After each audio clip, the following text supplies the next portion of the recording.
Thank you all so much for being here. I'm Lisa, the video content manager at Babylist. And I'm Julie, a product expert for Babylist. Welcome to the Babylist Best of Babytech 2019 Awards. Yay! Yes. To kick us off, I will tell you a little bit about Babylist. Babylist is the go-to solution for expecting families who are navigating the vast world of baby gear. It's a universal baby registry, it's supported by expert editorial content, a curated store, all in one. I really love my job, you guys. I work with a team that's there for families during a time that's really exciting and also really overwhelming. If you're not a parent, I can tell you, it's a trip. I mean, from experience, I can tell you this. Yes. And Babylist just gets it. Fun fact, we've actually talked to tens of thousands of parents, and of those, only 11% were like, yep, I feel prepared. Great. I mean, I review products on the market all the time, and I still don't think I'm totally prepared for baby number 2 over here. But I will say that Babylist really holds your hand through the registering process, and they did with my first. You're able to register for any product you want, from any store you want. There are no limits. I signed up immediately. And you better believe with baby number 2, I'm gonna create a whole new Babylist registry, because there's a slew of new products and innovations that are gonna make my life easier this time around. Yes, the baby space is changing so fast, and as it's transforming, Babylist is at the forefront. We have 1 in 3 families in the US creating a registry with us. 11 million page views are rolling in every month with parents looking for baby gear help. Yes, and to blow your mind or baby brain even more, in 2018, over 1.5 million people will have spent over 200 million in gifts on the Babylist platform. Like, boo! Right. One of the most popular gifts being given is Babytech. As you all know, the industry is booming. I mean, just in this last year, we had an 88% increase in the entries for this competition. So the competition's been stiff, but we're very excited to be here today to recognize the best of the very best. Yes, and through these awards, we are spotlighting high-tech solutions for everyday parenting obstacles to help make parenting just a little bit easier. Everything from fertility to feeding your baby to really cool learning activities that help your child learn and grow. So that's our spiel. Let's get started, shall we? Okay, so first up, the Babytech Award in baby sleep and audience favorite goes to Miku. So if Miku could come up on the stage, come up here with us. Come on up. You get 2 awards here. Yes, welcome. Stand on over here with us. We're going to brag about you. So picture this. You have a newborn baby. They're sleeping. It's this magical experience, and it's also a little bit nerve-wracking. Mm-hmm. I have definitely spent a lot of time watching that little baby belly go up and down to make sure that they're breathing. Amen to that. New parents, as you know, care passionately about monitoring babies' sleep and their safety. And so when I heard about the Miku, it's this baby monitor developed by military engineers, I was like, okay, tell me more, please. Well, I'm going to tell you more about it because it monitors your baby's breathing, sound, and sleeping patterns with no wires or wearables. And they have an embedded chip that adds extra safety, and it reads room temp and humidity. I mean, it does it all. Congratulations on the impressive tech and the award. Yes, you can take a seat. Oh wait, sorry, photo op, come back with us. Oh, yes. Photo op. Next award, we are moving on to the fertility and pregnancy category. The winner is Temp Drop. Yes. So when I was trying to get pregnant, I found traditional ovulation tests and kits to be super confusing, the smiley faces just really overwhelming. What's awesome about Temp Drop is it's a smart thermometer that you wear under your arm as you sleep, and it tracks your body's cycle without interrupting your sleep. Yeah, and then when you wake up in the morning, all of that valuable data is just magically collected in the app, telling you the optimal time to get pregnant. Yes, I mean, there's a lot of things that you cannot control when it comes to pregnancy, and Temp Drop gives you some of that control back. So thank you, and congrats to Temp Drop. Congrats. Photo op. Thank you so much. All right, the next category that we have is the health and safety. The winner is GeoBit. Come on down. So, do you guys remember child leashes? I think those were definitely a thing. There might still be a thing. They're a thing. I think they're a thing. Yeah, Definitely a parents thing. just need help keeping track of their kids. GeoBit is not a child leash. It's the first of its kind. It's a patented location tracking platform that enables you to have the real-time location of your kiddo, both indoor and out. Yes, I feel like tracking devices are a thing that every parent really secretly wants. And I feel like this is a great alternative than handing your little one a smartphone to try to navigate in order to track them. Like, here you go. So this is a really awesome alternative. Congrats to GeoBit on this innovative award. Congratulations. All right, the next category that we have is Play and Learn. The winner of the Babylist Best of Babytech Award goes to Woobo. Ooh, love this shirt. So the Woobo, it can answer questions, express feelings, sing songs. It can play games with your kids ages 4 and up. As a mom of 2, having a little fuzzy robot sidekick at home to like help me teach them new things and play with them sounds pretty cool. Yeah, it's like an amazing baby Alexa, but way cuter and with way more functionality. You can even have it set up certain activities so that when you need your child to, like, say, brush your teeth, it makes it fun for them. It's a really, really cool way to get your child interested in learning and things like that. So congrats. Congrats.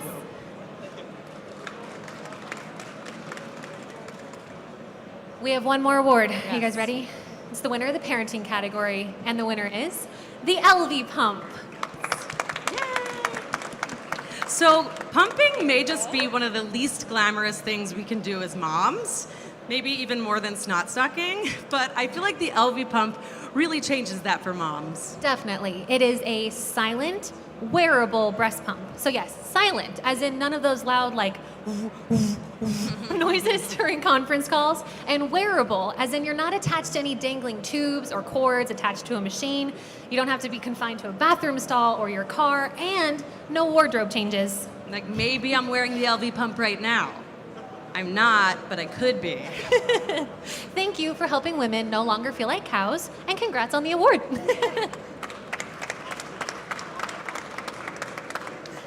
Okay, so congratulations to all the Best of Babytech 2019 winners.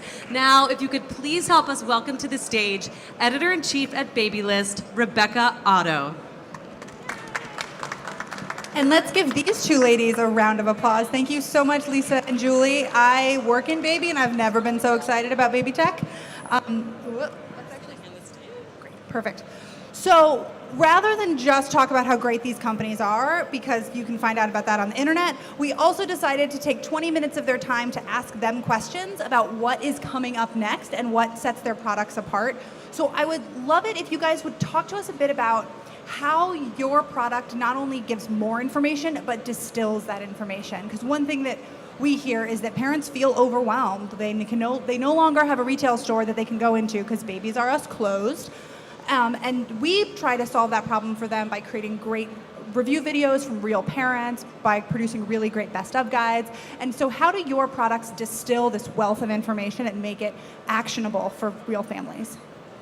Yeah, one thing that's with our product with Miku is that we see a lot of information from the breathing, sleeping patterns, to even the temperature and humidity. But with all this kind of information, we need to simplify a lot of things within the app, but also make it easy for parents to comprehend, because you can give them this wealth of information and you're only going to have an engineer go finite into the information and think that it's truly exciting. But being able to build a UI UX that allows every parent to see it and just give them the information they really need, because you just want them to have that peace of mind.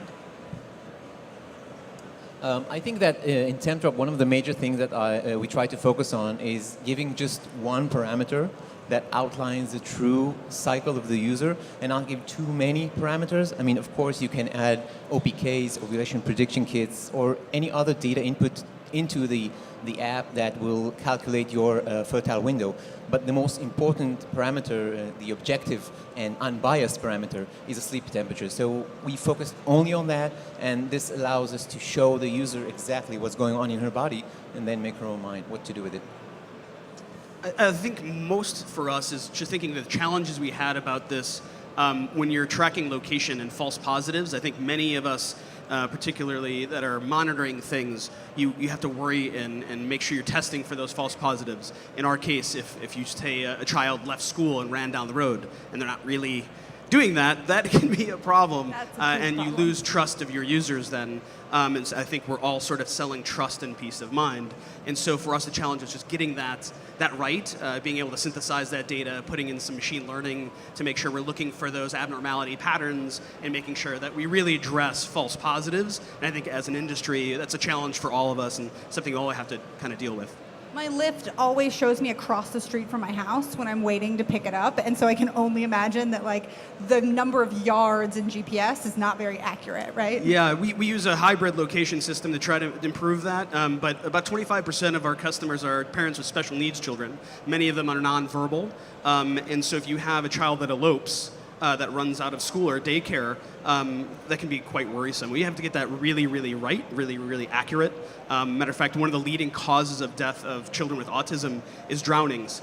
We've heard some unfortunate events in the news about that. We've tracked children to lakes before. So we have to get that really, really, really right. I think for us at Uber, we want Uber to be a companion robot, to be an assistant and helper for both parents and kids. So Uber is some little fluffy companion that always propose new ideas. It's about what family activity can we have tonight. It can be a family trivia night, or maybe the dad and the little girl can have some silly dance. And also we can propose great contents, like what are the best stories and songs, so that the parents won't get lost in all kinds of choices. And even later, we want to even propose better services as kind of a media, like all the parents you need to follow the Babylist media so that they always suggest the best products and services. So in that case, we can help the parents to curate the best activity, content, and information. And at LV, we're all about better and smarter technology for women because we recognize that the female consumer has really been neglected. So that actually means in terms of information overload, I would argue the opposite. We don't have much information. So with pumping, women have never had any real-time data on pumping, so we provide real-time volume tracking. That way we can improve and personalize the pumping programs, and women can have access to meaningful data. And so the next difficult question about data is how do you protect it? Because as soon as you're tracking your consumer, particularly if you're talking about if you know where your child is, who else knows where your child is? And so I would love for all of you to talk to me about how do you protect the data and how do you make sure that you're being completely transparent with your users about how you're protecting it? For Miku, we actually use a military-grade crypto chip. A lot of people use software keys, just like Nest and Ring. We want to take a step further, so we put this crypto chip inside, so our hardware serial keys are on the device. We don't want to have it to our factory or anyone else to have access to it with the anti-tampering, so it's really, really almost impossible to hack our device. You never want to say nothing's unhackable, but you look at Nest and Ring, a lot of these companies are moving into that direction to have hardware protection, because that's the next step, not only just with the crypto chip, we also added two-factor authentication, because it's your baby, it's your monitor, you're the one that should know it. And if anyone else takes a look or is on your device, you know by text message, in the app, but also email notification. So with TempDrop, TempDrop is more than just a sensor, it's more of a concept. We have a complete separation between the details of the user, like their emails, their age, and so on, whatever they input into their app, and the actual physiological data that outlines the true cycle. So this platform saves the raw data anonymously, and the linking of the raw data with the user is done only through the app. We're also GDPR compliant in that sense, so the user can choose if they want to allow the app to understand her interactions with the sensor, and also allow us to provide remote support to the user. But again, we maintain two different databases, one of the raw data and one of the user's details. Like Miku, we also have a crypto chip on our product too for the exact same reason. So I won't necessarily repeat everything he said because I agree emphatically with it. It's the future. And so above and beyond that, we think through, what if one of these were to go out the back of the factory? We want to make sure we lock down the software so it's crypto signed. No one else can install that software on the device. We actually don't have any ports on the product, so you can't plug anything into it. That's by design. And everything can be over the air sent to it. So only software from us will be signed and crypto signed to be installed. But one extra thing that we have to think about is you can put all of this in place, but you don't have the processes in your company to protect that. If a customer calls up and pretends to be somebody else, all that's for naught.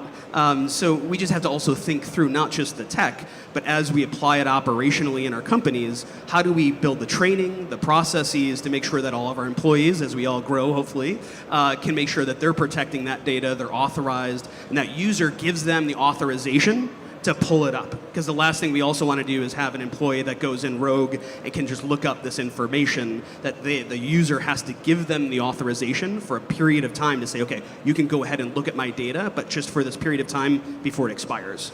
Our CTO at Babylist would be so happy to hear you say that. Like, the security training is still the only mandatory part of our on-sites because it's really important at the cultural level, and at the internal policy level too. Yeah. So for us at Uber, we pay a lot of efforts to our customers' safety and privacy. So it's mainly two parts. The first is about high standard of ourselves. So we make sure all our data are anonymous, so we don't know who our customers are. We only know the ID.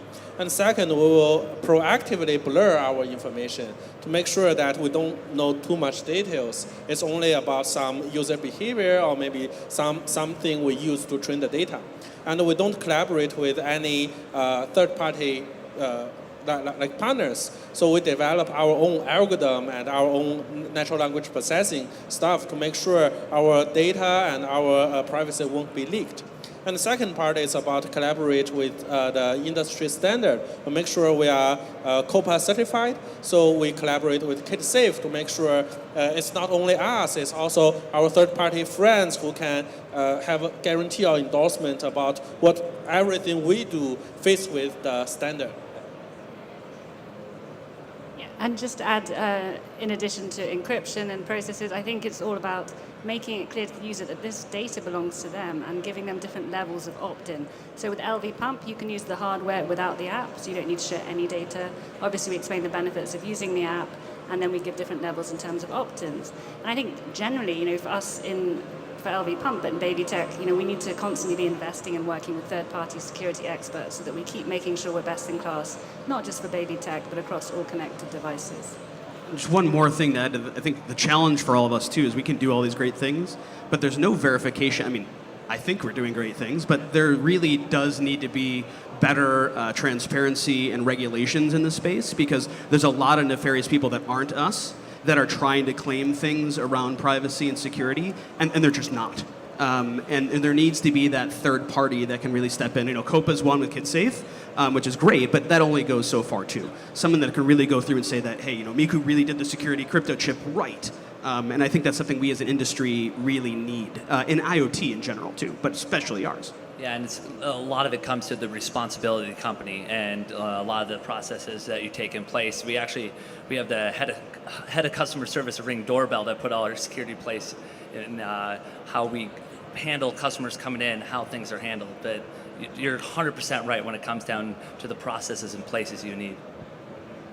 So, how do you think about the next problems, and how do you go about identifying either the new space you're going to go into or what you think is next in digital parenting? Digital parenting, I think, is really great. Everyone on this stage is doing is innovating new products to actually bring higher awareness to their child and in the industry and individuals themselves.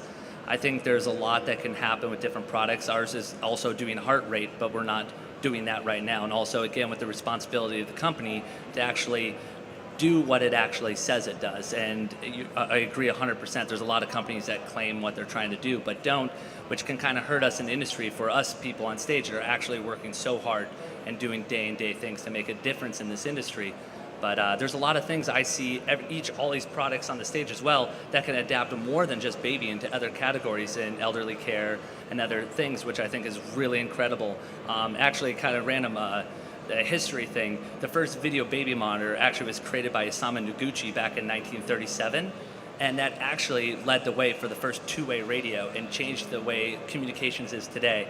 And I think there's a lot of things that come from Babytech that will change the world.